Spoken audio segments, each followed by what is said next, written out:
Today, we're diving into nonlinear functions, one of the most important topics in the advanced math section of the SAT math. We'll explain the concept, and then solve basic question, and then move on to a more advanced one that actually shows up on test day.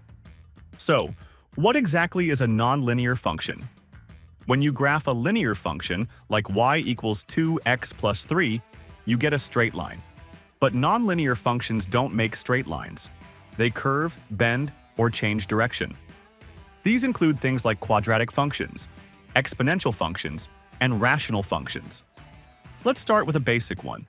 The question says, the y-intercept of the graph of y equals x squared plus 31 in the xy plane is 0, y. What is the value of y? To find a y-intercept, we always set x equal to 0. So here, we substitute x equals 0 into the equation.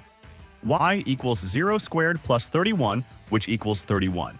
The answer is 31. This is what we call a basic nonlinear question because it tests if you know how to evaluate a quadratic function. No tricks, no graphing, just substitution. Now let's try an advanced one.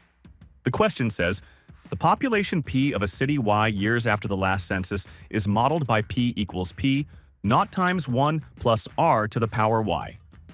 If the population decreases by a fixed percent each year, which of the following must be true?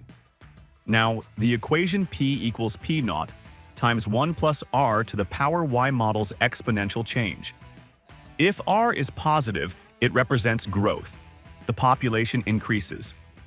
If R is negative, it represents decay. The population decreases. Now, when something decreases by a fixed percent, the factor 1 plus R must be less than 1 but greater than 0, because population can't be negative. So we write 0 is less than 1 plus R, which is less than 1. Subtract 1 from all sides. Negative 1 is less than R, which is less than 0. The correct answer is B. Negative 1 is less than R, which is less than 0.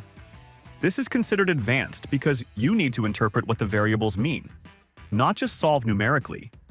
If this helped you understand nonlinear functions better, make sure to hit like, subscribe, and share this with a friend who's also prepping for the SAT.